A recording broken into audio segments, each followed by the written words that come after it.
لیکن اس کی حقیقی اور سچی اور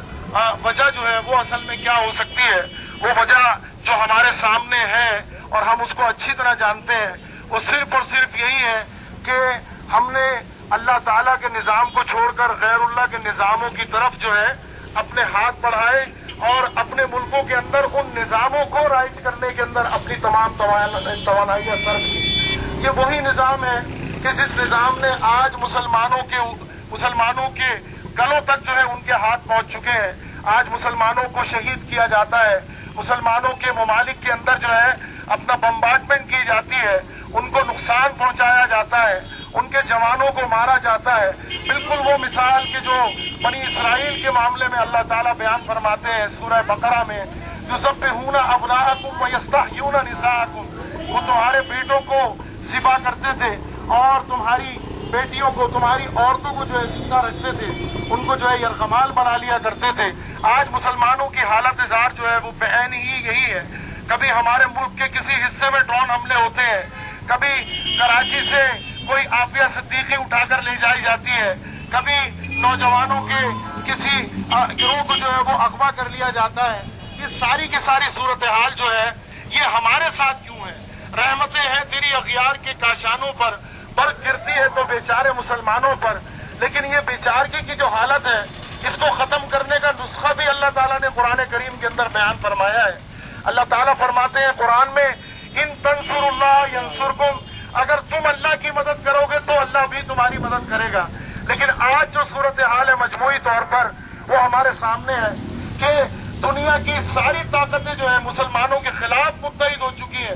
مسلمانوں کے ملکوں کے اندر آ کر جھوٹے بہانوں سے حملے کیے جاتے ہیں، کبھی جو ہے ماس ڈسٹرکشن کے نام کے اوپر جو ہے حملہ کیا جاتا ہے،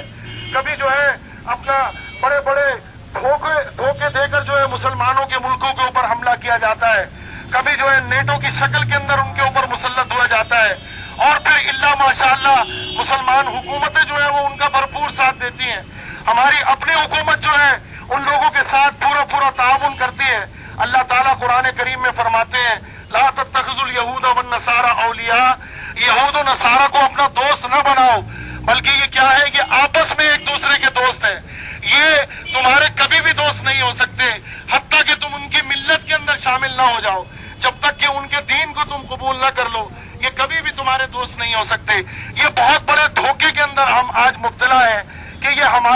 ہمارے ساتھی ہیں۔ اگر اتنے ہی عزیز ہمارے ساتھی ہوتے تو آج پاکستان کے جو مسائل ہیں وہ پاکستان کے مسائل اس حد تک پہنچ چکے ہوتے کہ نہ آٹا جو ہے وہ وقت کے اوپر مل سکتا ہے، نہ بجلی ہے، لوگ اپنے پیسے خرچ کرنے کو تیار ہیں، لیکن وہ دوست جو ہے ہم سے کیا کہتے ہیں ہمارے حکمرانوں سے کہ اس قوم کا مزید گلا دباؤ اور ان کو مارو اور ان کو جو ہے بے عزت کرو، تاکہ یہ اس قدر پس جائے کہ یہ سر اٹھانے کے قابل نہ رہے۔ آج آپ نے دیکھا کہ کبھی محمد کریم صلی اللہ علیہ وسلم کے کارٹون بنائے جاتے ہیں، ہماری زندگیوں میں کوئی تبدیلی نہیں آتی، کبھی ناروے میں، کبھی سویڈن میں، اور ابھی چند دنوں پہلے ہی کشمیر اور بھارت کے اندر بھی نبی کریم صلی اللہ علیہ وسلم کے کارٹون بنائے گئے اور ہماری زندگیوں میں کسی قسم کی کوئی تبدیلی نہیں آئی۔ اس کی وجہ اصل میں کیا ہے کہ اللہ تعالیٰ سے بغاوت کا رویہ جو ہے ایک مجموعی طور پر ہمارے معاشرے کے اندر پایا جاتا ہے۔ نمازیں ہم پڑھتے ہیں، روزے ہم رکھتے ہیں، زکوٰۃ ہم دیتے ہیں، لیکن اللہ تعالیٰ قرآن کریم میں فرماتا ہے کہ تم دین کے ایک حصے کے اوپر عمل کرتے ہو، افتؤمنون ببعض الکتاب وتکفرون ببعض،